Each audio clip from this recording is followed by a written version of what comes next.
আজকে রামানন্দ দেখুন তার পরিচয়টা বদলে যাচ্ছে কেন না, মহাপ্রভু হচ্ছে অচিন্ত লীলাশক্তির আধার। ওই মহাপ্রভুকে দর্শন করে রামানন্দ আজকে কিন্তু বদলে গেলেন। তিনি আর রাজা নন, তিনি বলছেন প্রভু আমি এই সংসারের আর কারুর নই, আমি তো রাজা, আমার এই সকল প্রজা, আমার পুত্র পরিবার পরিজন এতকাল আমার ভেবে তাদের অনেক সেবা করেছি, কিন্তু আজ বুঝেছি আমি বৃথায় পণ্ডশ্রম করছি। যে আমার নয় তাকে আঁকড়ে ধরেছি। আমার বলতে তো তোমার ওই রাঙা দুটি চরণ।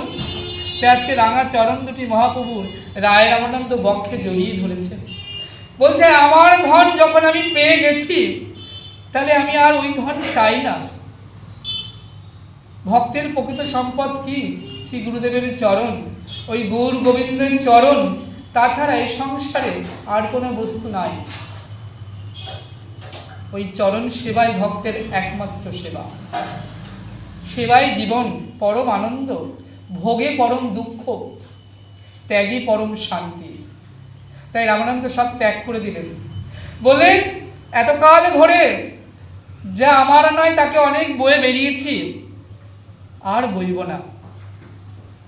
গৌরাঙ্গ তুমি মোরে দয়া না ছাড়িও, আপনারে করি ওই শীতল চরণে রাখিও। শীতল চরণ ছাড়া কখনো করো না জানো। হে প্রভু আমাকে ওই চরণে রেখো, ওই শীতল চরণের লাগে আমি সব ত্যাগ করে দিতে রাজি, সব ত্যাগ করে দিয়েছি। আমি আজ বুঝেছি আমার দ্রব্য কি। এতকাল তো বুঝি নাই, তাই আমি বিষয় ভোগ করেছি অনেক। আজ আর চাই না সে বিষয়, যে বিষয় কণ্টক সম, যে বিষয় বিষ সমতুল্য, সে বিষয়কে আর চাই না প্রভু। আজকে রামানন্দ কাঁদছেন, মহাপ্রভুকে জড়িয়ে ধরে প্রভু কাঁদছেন। দেখো প্রভু বলতে ভাবে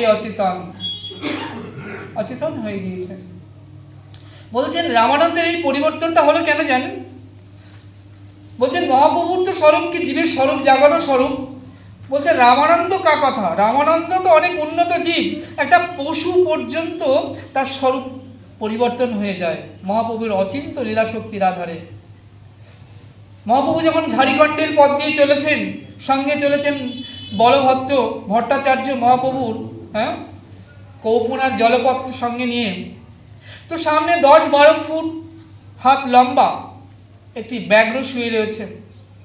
তো পেছনে বলভদ্র ভট্টাচার্য পেছনে পেছনে চলেছেন মহাপ্রভুর সঙ্গে। মহাপ্রভু ভাবাবিষ্ট হয়ে চলেছেন, কৃষ্ণ কেশব কৃষ্ণ কেশব কৃষ্ণ কেশব পাহি মাম, রাম ও রাঘব রাম ও রাঘব রাম ও রাঘব রক্ষমাম।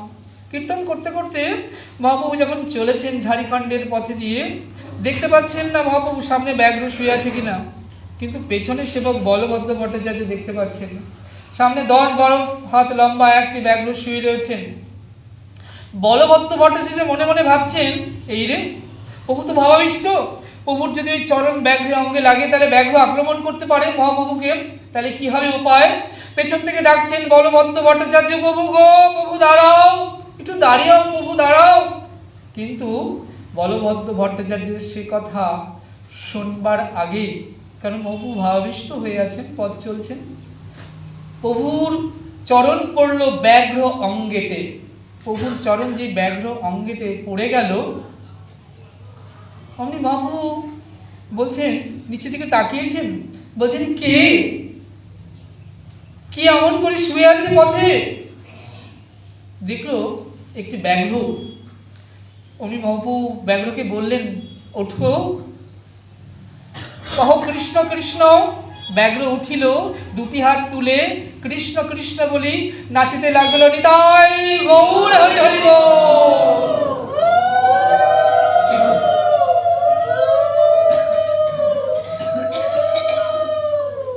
কি অপূর্ব লীলা ঝাড়িখণ্ডের বনপথে।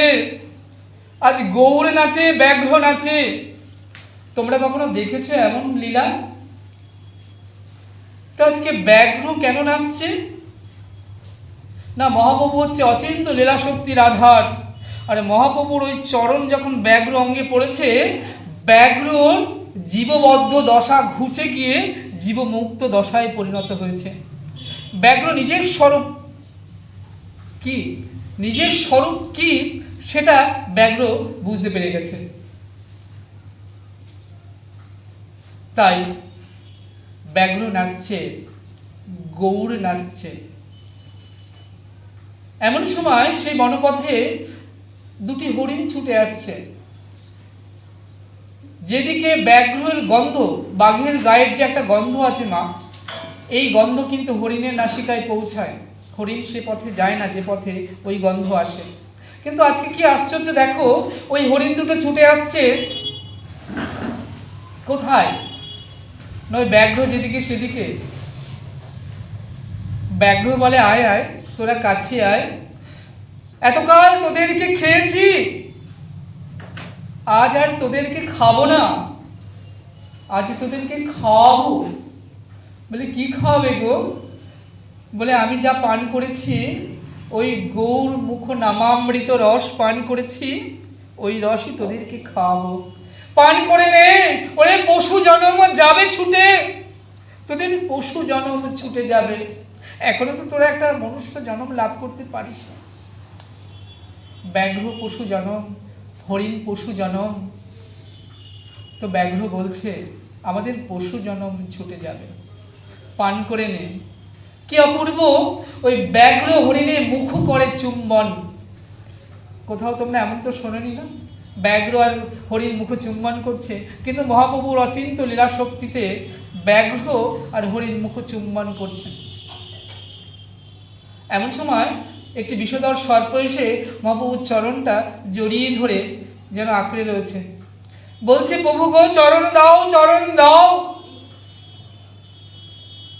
মহাজন বলছে সর্পকে ডেকে, চরণ তো তুমি চরণ চাইছো কেন গৌর হরির কাছে? চরণ তো দিয়েছে তোমাকে, পূর্বজন্মেই দিয়েছে, কালীয় নাগের মাথার উপরে চরণ দিয়েছে, তো আবার কেন চরণ চাইছো? বলছে হ্যাঁ সে কথা সত্য বটে, কালীয় নাগের মাথার উপর চরণ দিয়েছে, কিন্তু সেটা আমরা একটি চরণ পেয়েছি, গোবিন্দ চরণ পেয়েছি, কিন্তু যুগল চরণ তো পাই নাই। এবার প্রভু যে রূপে এসেছো তুমি, এটা রায় অঙ্গ শ্যামঙ্গ মিশিয়ে দুই অঙ্গ এক করে এসেছো না, যুগল হয়ে এসেছো। তাই চরণ যদি দাও, আমরা যদি পদ দাও তাহলে আমরা পদ পাবো। তুমি যদি আমাদেরকে পদ দাও তাহলে আমরা কি পদ পাবো? রাধা পদ পাবো, তাহলে যুগল পদের অধিকারী হব। তাই বলছেন পদ দাও, পদ দাও। আজকে কি করেছেন না, সেই রামানন্দের নিজের স্বরূপটা পরিবর্তন হয়ে গেছে। দেখো মা, বাঘ পশু, হরিণ পশু, কিন্তু বাঘ হরিণ কিন্তু বাঘকে ভয় পায় না। কেন পায় না জানো? দুটোই তো পশু। ভয় পায় তার স্বভাবকে, তার হিংস্রতাকে। একটা মানুষ, একটা ক্রিমিনাল, দুটোই মানুষ, ভয় পাওয়ার কারণ নেই, কিন্তু তার স্বভাব হিংস্র। একটা দস্যু হিংস্র, তার স্বভাবকে ভয় পায়। মহাপ্রভুর অচিন্ত কৃপায় যখন, অচিন্ত ভেদাভেদ শক্তিতে যখন সেগুলো দুরূপিত হয়ে যায় না, তখন তার মধ্যে আর দুরভাব থাকে না। মহাপ্রভুকে দর্শন করলেই মহাপ্রভুর এমন কৃপা শক্তি, যে তাকে দেখেছে না, তার অন্তরের সমস্ত কলুষ নাশ হয়ে গিয়েছে, পবিত্র হয়ে গেছে, শুদ্ধ হয়ে গেছে, তার স্বরূপ জেগেছে যে আমার স্বরূপ কি? আমি নিত্য কৃষ্ণদাস। আজকে রামানন্দও কিন্তু তদ্রূপ তার স্বরূপ জেগে উঠেছে। তাই মহাপ্রভু জিজ্ঞেস করলেন, তুমি কি রায় রামানন্দ? দেহ কয় আমি দাস, সূর্য অতি মন্দ। প্রভু গো, আমি দাস, তোমার ওই রাঙা চরণের দাস, আমি সূর্য অতি মন্দ। আজকে মহাপ্রভুর অচিন্ত লীলাশক্তি আমরা এখানে আস্বাদন করছি।